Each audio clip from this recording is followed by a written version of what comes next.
Hey, Brandon. Yeah. What? Well, I need to talk to you, and I'm not really sure how to do it. It's kind of difficult, but I need to talk to you about something. All right, go ahead. Okay, you know Stephanie. Yeah. You're dating my sister, right, Yeah, Stephanie? Yeah. I think she's back on drugs. What do you mean? I know she had a problem in the past, but she told me that was over. Well, that's what she says. But, I know my sister pretty well. I think I know her better than just about anyone else. And I know you guys have talked about getting married soon. And Yeah. I'm pretty sure she's using drugs again. And you really need to know this. You need to face the facts. And you're going to have to deal with this now. So, but how do you know? She's doing some of the same stuff, listen, do you notice how she's been skipping work lately? Well, she said she's been having some health problems, so I just figured it was that. No, she's not. Are you sure? Yeah, and it's more than that. Like a month ago, she asked me to lend her $1,000 to fix her car. Wow, man. She didn't tell me anything like that. Her car is running fine. I know it is. It's running fine. Oh, great. Exactly. She's lying a lot now, and she's trying to hide it, and she's good at hiding it. And I let her borrow my car a couple days ago, and I had $50 in there. And when the car came back, it was gone. I don't know how else it could have disappeared. Man, Pretty sure she stole it. I know.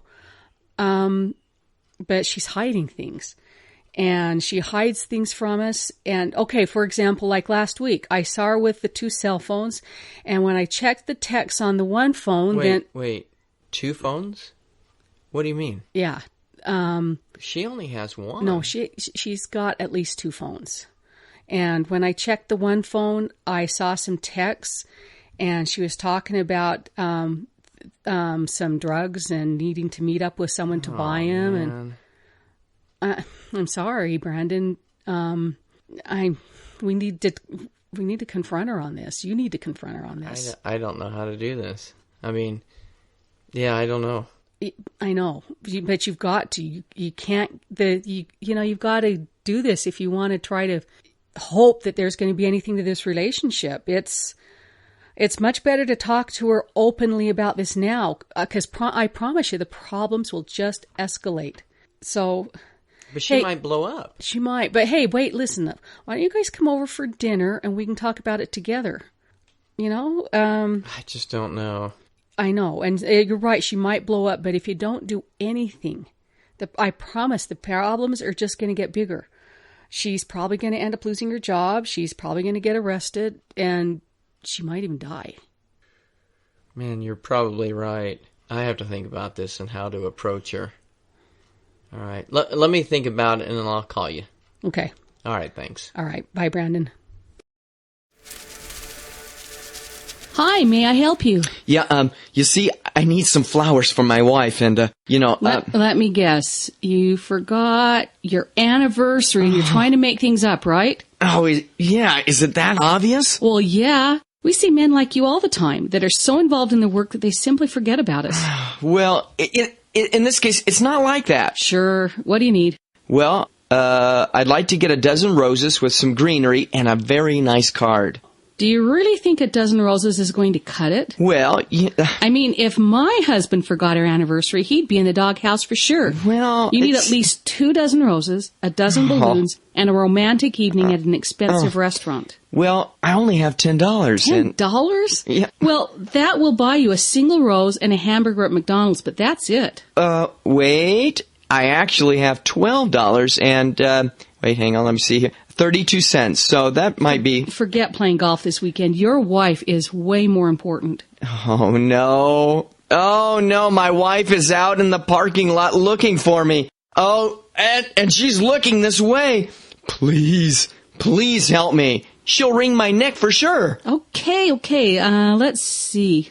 Please. Well, Well, it looks like I can arrange a small bouquet of roses. Okay. A couple are a little wilted. No, that's okay. But that's the best I can do. Oh, yes, that's fine. And I can also attach a small card and tie a nice ribbon around the flowers. Oh, that would be great. You're a lifesaver. I'll put you on my Christmas card list forever.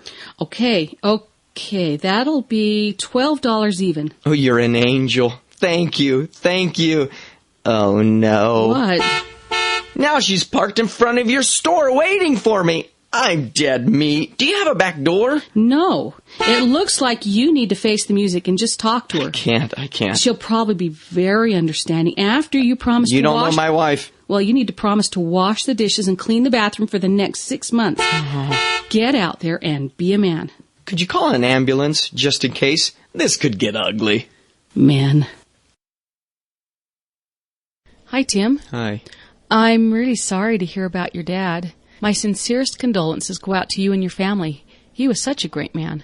Thanks. As you know, he had been sick for some time before he passed away, so we were somewhat prepared. So, how's your mom taking it?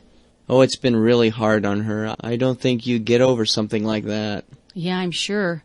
My heart really goes out to her. Thanks. So, how is your mom going to be able to manage things alone? Well, financially, Mom will be able to live a secure life from now on. I mean, Dad had life insurance and substantial investments in property and stocks, so returns on those should take care of her. That's good to hear. But our main concern at this moment is her emotional state. Yeah. She's really down, so a call now and again should brighten her day. So, what are the funeral arrangements? The obituary in the paper didn't mention much about the funeral. Well, some of the family members will get together on Tuesday morning for a private memorial service, but there will be a viewing in the afternoon from 2 to 3, followed by a funeral service. One of my uncles will be giving the eulogy. I wish there was something I could do for you. Well, actually, there is. Oh? You know, Dad really admired you a lot, and before he died, he asked if you'd sing a musical number at the funeral. Really? I'd be honored. It would really mean a lot to the family. Sure. Then see you on Tuesday. Okay, see you then. Hi. Thanks for coming to the interview today. It's nice to meet you. Well, thank you. To begin with, why don't you tell us a little bit about yourself? Okay. Well, I've always been interested in teaching in a language program like this, and I graduated with a degree in English and psychology 8 years ago. Oh, really? Both? Yeah. Wow. And then I landed my first job overseas in Japan. Oh, wow. That's pretty impressive. What did you do there? What kind of work? Well, I worked full-time for a private language school in Tokyo for the first 2 years, and then I found a job at a community college. Oh, really? So exactly what did you do in your work there then? Well, I taught English and culinary arts. You taught cooking classes? Well, I know it sounds like an unusual combination, but I completed a program in culinary arts before I got my English and psychology degrees. Oh, wow. You've done a lot, haven't you? Yeah. So what exactly, how did you teach and what exactly did you do?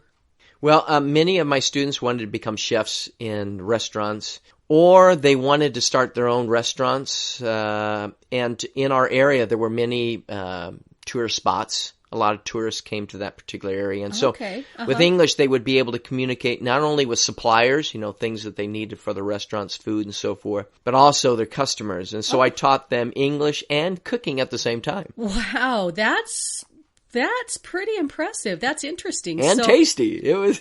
Oh, I bet. So why did you return to the United States? How long have you been back? I've been back for probably about a year now. Okay, so what brought you back then? Well, one of my former students opened a sushi restaurant in town, and he asked me to work with him. Really? What's the name of the restaurant? Well, it's called Flying Sushi. Have you ever heard of it? Yes, I've been there. Their food is fabulous. It's top notch. It's really hard just to get a reservation there. I know. And, I worked there 2 weeknights. And then... So 2 nights a week you're working there still? Right. Okay, And then, but now I want to return to teaching. I've also been working as a therapist at a treatment center for teenagers struggling with depression and other mental health disorders. Oh, wow. That would be a really interesting job. It is. Wow. You have such a wide range of experiences. To be honest, we have 15 people who are applying for this position. You've got quite a background, but why don't you tell me 3 reasons why you would be the best person for this job?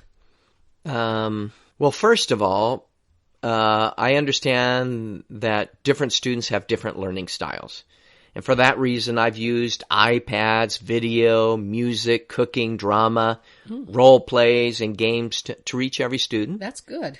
And second, I have a background in academic and psychological counseling and advising, skills that are often needed, in working with international students. Yeah, that could be really helpful. So, many of them struggle with emotional turmoil, homesickness. Yeah, coming to a new place. Right. And so making the transition can be very overwhelming. And good. So what would you say would be a 3rd reason? And finally, I speak 4 different languages. 4? Wow. Yeah. What languages do you speak? Well, I speak Spanish, Portuguese, and Japanese at an advanced level. At an advanced level, Right. wow. And I also speak Arabic at a high intermediate level. Well, that's very, very impressive. You do have an impressive resume. Thank you. What we're doing, we're going to have 2 rounds of interviews. We will contact you on Friday and Okay. let you know whether or not you'll be coming back for the 2nd round of interviews. Okay. It's been really nice meeting you, and thank you for your time.